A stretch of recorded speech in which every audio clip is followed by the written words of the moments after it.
እኔ ኢትዮጵያዊ ነኝ። ኃላፊነትም ያለብኝ የቤተ ክርስቲያን አባት ነኝ። ስለዚህ ስለ ሀገሬና ስለ ቤተ ክርስቲያኔ እቆረቆራለሁ። ከዚህ በቀር ለእናንተ የማቀርበው ነገር የለኝም። ለፈጣሪ ብቻ የምናገረውን እናገራለሁ። እኔን ለመግደል እንደወሰናችሁ አውቃለሁ።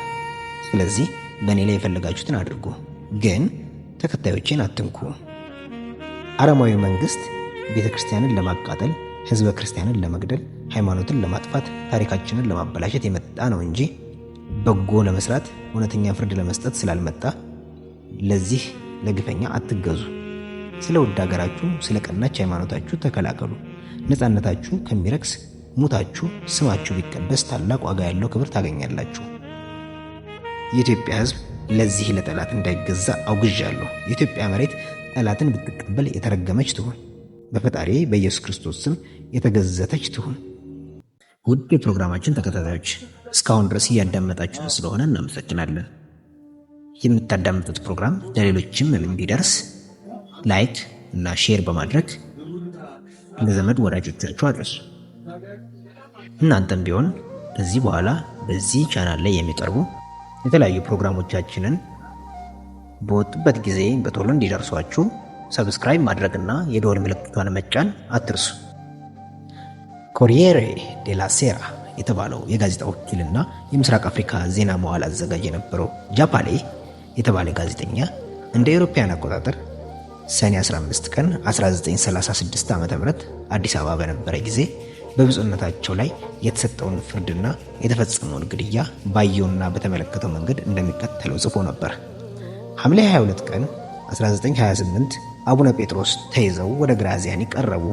በዚህ ጊዜ አቡነ ቄርሎስ የተባሉት ግብፃዊ ጳጳስ ቀርበው ለእስክንድሪያ መንበረ ፓትርያርክ ምክር ቤት ሳታሰማ በአቡነ ጴጥሮስ ላይ አንዳች ነገር ማድረግ አይገባህም ሲሉ ለግራዚያኒ ነገሩት። ምክንያቱም ይላሉ አቡነ ቄርሎስ፣ አቡነ ጴጥሮስ ታላቅ ሰው ናቸው። በመሰረቱ ሊያዙ ባልተገባ ነበር። ከተያዙ ደግሞ ልትገድላቸው ትችላለህ። ነገር ግን በእርሳቸው ላይ የምታደርገውን ነገር ሁሉ ለእስክንድሪያው መንበረ ፓትርያርክ ምክር ቤት ሳታሰማ ምንም ማድረግ አይገባህም አሉት። አቡነ ቄርሎስ ይህን ማለታቸው በዲፕሎማቲክ ደረጃ ለዓለም ለማሰማትና የአቡነ ጴጥሮስን ሕይወት ለማትረፍ አስበው እንደነበር ግልጽ ነው። ነገር ግን ግራዚያኒ ይህ የአቡነ ጴጥሮስ የሞት ፍርድ እንኳንስ እስከ ግብፅ ከአዲስ አበባ ውጭ እንኳን ከመሰማቱ በፊት በግማሽ ቀን እንዲፈጸም ትእዛዝ አስተላለፈ። በእርግጥም ምንም እንኳን ከመገደል ባያመልጡም ብፁዕነታቸው እንደተያዙ ንቡረ እድ ተክለ ሃይማኖት፣ አዲስ ተክሌና ሌሎች ሊቃውንት ወደ አቡነ ጴጥሮስ ዘንድ በመሄድ ማልደዋቸው ነበር ይባላል። ብፁዕ አቡነ ጴጥሮስ ቁመታቸው ረዘም፣ ፊታቸው ዘለግ ያለ፣ መልካቸው ጠይም ያለ፣ አዋቂነታቸውና ትህትናቸው ከገጻቸው የሚነበብ ሲሆን በዚህ ጊዜ ለብሰውት የነበረው ልብሰ ጵጵስና ጥቁር ካባ ያውም በጭቃ የተበከለ ነበር። በዚህ ሁኔታ ብፁዕ አቡነ ጴጥሮስ ወደ ችሎት ቀረቡ። ለፍርድም የተሰየሙት ዳኞች 3 ሲሆኑ እነዚህም የኢጣሊያኖች ጦር ሹማምንት ናቸው። የመካከለኛው ዳኛ ኮሎኔል ነበር። የቀረበባቸውንም ወንጀል ሕዝብ ቀስቅሰዋል፣ ራስዎም አምፀዋል፣ ሌሎችንም እንዲያምፁ አድርገዋል የሚል ነበር። ዳኛውም ካህናቱም ሆኑ የቤተ ክህነት ባለስልጣኖች ሊቀ ጳጳሱ አቡነ ቄርሎስን የኢጣሊያንን መንግስት ገዥነት አምነው አሜን ብለው ሲቀበሉ እርስዎ ለምን አመፁ? ለምን ብቻውን አፈንጋጭ ሆኑ? ሲል ጠየቀ። አቡነ ጴጥሮስም የሚከተለውን መለሱ። አቡነ ቄርሎስ ግብፃዊ ናቸው። ስለ ኢትዮጵያና ኢትዮጵያውያን የሚገዳቸው ነገር የለም። እኔ ግን ኢትዮጵያዊ ነኝ። ኃላፊነትም ያለብኝ የቤተ ክርስቲያን አባት ነኝ። ስለዚህ ስለ ሀገሬና ስለ ቤተ ክርስቲያን ይቆረቆራለሁ። ከዚህ በቀር ለእናንተ ችሎት የማቀርበው ነገር የለኝም። ለፈጣሪ ብቻ የምናገረውን እናገራለሁ። እኔን ለመግደል እንደወሰናችሁ አውቃለሁ። ስለዚህ በእኔ ላይ የፈለጋችሁትን አድርጉ፣ ነገር ግን ተከታዮቼን አትንኩ አሉ። ይህንንም ብለው በጥይት ተደብድበው ሲገደሉ እንዲያይ ተጋብዞ ለተሰበሰበው ሕዝብ የሚከተለውን ሕያው መልእክት አስተላለፉ። አረማዊ የሆነው የፋሲስት መንግስት ቤተ ክርስቲያንን ለማቃጠል፣ ሕዝበ ክርስቲያንን ለመግደል፣ ሃይማኖትን ለማጥፋት፣ ታሪካችንን ለማበላሸት የመጣ ነው እንጂ በጎ ለመስራት፣ እውነተኛ ፍርድ ለመስጠት ስላልመጣ ለዚህ ለግፈኛ አትገዙ። ስለ ውድ ሀገራችሁ፣ ስለ ቀናች ሃይማኖታችሁ ተከላከሉ። ነፃነታችሁ ከሚረክስ ሙታችሁ ስማችሁ ቢቀደስ ታላቅ ዋጋ ያለው ክብር ታገኛላችሁ። የኢትዮጵያ ሕዝብ ለዚህ ለጠላት እንዳይገዛ አውግዣለሁ። የኢትዮጵያ መሬት ጠላትን ብትቀበል የተረገመች ትሁን። በፈጣሪ በኢየሱስ ክርስቶስ ስም የተገዘተች ትሁን። ቀጥሎም ብፁዕነታቸው በፍርድ ችሎት ላይ እንዳሉ ሕዝቡ ሁሉ ስለ እርሳቸው እያዘነ ሳለ መስቀላቸውን አውጥተው እየጸለዩ ሕዝቡን ባረኩ። ወዲያው የሞታቸው ፍርድ ሲሰማ ሕዝቡ በኢጣሊያ የእጅ ሰላምታ አይነት እጁን እንዲያነሳ ታዘዘ። በዚያን ጊዜ አቡነ ጴጥሮስ የሞታቸው ሰዓት መድረሱን አውቀው ሰዓታቸውን ከኪሳቸው ወጥተው ተመለከቱ። ሰዓቱም 5:15 ነበር። በዚህ ጊዜ ሁሉ ምንም ፍርሃት አይታይባቸውም ነበር። የሞታቸውን ፍርድ ያነብ የነበረው ኢጣሊያዊ ዳኛ ግን ይንቀጠቀጥ ነበር። ታላቅ ፍርሃትም በፊቱ ይታይ ነበር። ይሙት በቃ የተፈረደባቸው ብፁዕ አቡነ ጴጥሮስ በችሎት ፊት ለብዙ ሰዓታት ቆመው ስለዋሉና ደክሟቸው ስለነበር ለመቀመጥ ፈልገው ዳኛውን በትህትና እና በፈገግታ ጠየቁት። እንዲቀመጡም ፈቀደላቸው። በመጨረሻም የሞታቸው ፍርድ ከተነበበ በኋላ የፈረዱባቸውን ዳኞች ጸልየው በመስቀላቸው ባረኳቸው። ብፁዕነታቸው እስከ መቃብር አፋፍ ድረስ የፍርሃት ድንጋጤ ምልክት ያይደለ ከልብ የሆነ ፍጹም ቆራጥነት ይታይባቸው ነበር። የሀገራቸውን በጠላት መወረር፣ የሕዝባቸውን መገደልና መታሰር፣ የቤተ ክርስቲያናቸውን መደፈር እስከ ሞት ያደረሳቸው እኒህ እውነተኛ ጳጳስ ለመገደል ሲወሰዱ ጥይት አልፎ ሌላ ሰው እንዳይጎዳ ግንብ ይፈለግ ጀመር። ሩቅ ባለመሄድ ከመካነ ፍትሑ 10 ሜትር ርቆ ግንብ ያለው ቦታ ተገኘና ወደዚያ ተወሰዱ። ከገዳዮቹም አንዱ ፊቶን መሸፈን ይፈልጋሉ ሲል ጠየቃቸው። ይህ ያንተ ስራ ነው ሲሉ ብፁዕነታቸው መለሱ። ከመግደያውም ቦታ እንደደረሱ ወንበር ቀረበላቸውና ፊታቸውን ወደ ግንቡ ጀርባቸውን ወደ ሕዝቡ አድርገው እንዲቀመጡ ሆነ። ከዚያም በኋላ 8 ወታደሮች ከበስተጀርባቸው 20 እርምጃ ርቀው ተንበርክከው በተጠንቀቅ ቆሙ። ወዲያውኑ አዛዡ ተኩስ በማለት ትእዛዝ ሲሰጥ 8ቱም ተኩሰው መቷቸው።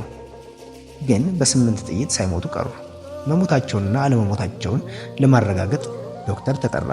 ዶክተሩም እንዳልሞቱ አረጋገጠ። ከዚያም ሌላ ወታደር በ3 የሽጉጥ ጥይት ራስ ቅላቸውን መቶ ገደላቸው። ብፁዕነታቸው የተገደሉበት ቦታ መሃል አዲስ አበባ ዛሬ መታሰቢያ ሐውልታቸው ቆሞ በሚገኝበት ቦታ አካባቢ ነው። የብፁዕነታቸው አስክሬን ማንም እንዳይወስደው በአስቸኳይ ከአዲስ አበባ ውጪ ማንም በማያውቀው ቦታ በሚስጥር እንዲቀበር ተደረገ። በዚያች ሌሊት በአዲስ አበባ ውስጥ በየቤቱ ለቅሶና ዋይታ ሆነ።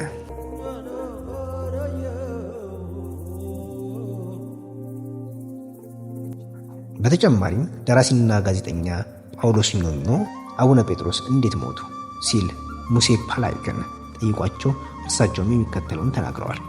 አቡነ ጴጥሮስ የተገደሉ ዕለት እዚያው ነበርኩ። መጀመሪያ በእጃቸው ይዘውት የነበረውን መጽሐፍ ቅዱሳቸውን ተሳለሙት። ቀጥለውም በያዙት መስቀል አማትበው ሕዝቡን ባረኩ። የኪሳቸውንም ሰዓት አውጥተው ካዩ በኋላ መልሰው ከኪሳቸው ከተቱት። ወዲያው ወታደሮች በሩን ተተኩሰው ገደሏቸው። ይህ እንደሆነ አስገዳዩ ኮሎኔል ተመልካቹን ሕዝብ አጨብጭቡ ብሎ አዘዘና ተጨበጨበ። ማታ ከአስገዳዩ ኮሎኔል ጋር ተገናኝተን ስንጨዋወት በዚህ ቄስ መገደል እኮ ሕዝቡ ተደስቷል አለኝ። እንዴት ብለው አላየህም ሲያጨበጭብ አለኝ። እኔም ባታውቀው ነው እንጂ የኢትዮጵያ ሕዝብ ባህሉ ሲናደድም ያጨበጭባል አልኩት። እንዴት ቢለኝ እጄን እያጨበጨብኩ አሳየሁት። እሱም አሳየኝ። ከዚህ በኋላ የሆነውም ቢሆን እኔ ትልቅ እንዴት ቢለኝ እጄን እያጨበጨብኩ አሳየሁት። እሱም አየኝ። ከዚህ በኋላ የሆነውም ቢሆን እኔ ትልቅ ማስታወሻ አግኝቻለሁ ብሎ አቡነ ጴጥሮስ ሲገደሉ ይዘውት የነበረውን መስቀልና መጽሐፍ ቅዱስ የኪስ ሰዓታቸውን ጭምር አሳየኝ። መጽሐፍ ቅዱሱ መሃል ለመሃል በጥይት ተሰንጥቋል። መስቀሉም ልክ በመሃሉ።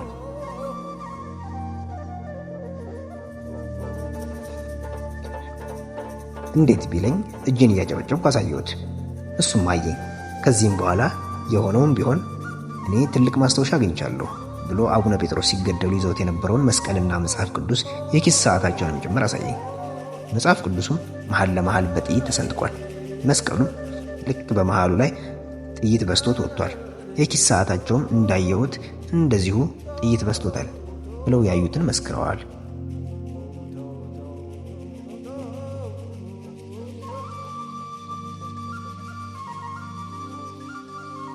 የእኚህን ታላቅና ቅዱስ ሰማዕት አባት ክብርና ተጋድሎ የኢትዮጵያ ኦርቶዶክስ ተዋሕዶ ቤተክርስቲያን ቅዱስ ሲኖዶስ ከ7 ዓመት በፊት ሰማዕት ብሎ በማጽደቅ በስማቸው የቅድስና ማዕረግን ሰጥቶ በስማቸው ታቦት ቀርጾ ቤተክርስቲያን እንዲሰራላቸው ወስኗል። ይህም በተወለዱበት በሰሜን ሸዋ ሰላሌ ሀገረ ስብከት በፍቼ ከተማ የቅዱስ ሲኖዶስ ውሳኔ ተግባራዊ ሆኗል። ሰማዕቱ አቡነ ጴጥሮስ አርበኛ፣ ጀግና፣ ጳጳስ፣ ሰማዕት፣ ቅዱስም የሆኑ አባት ናቸው።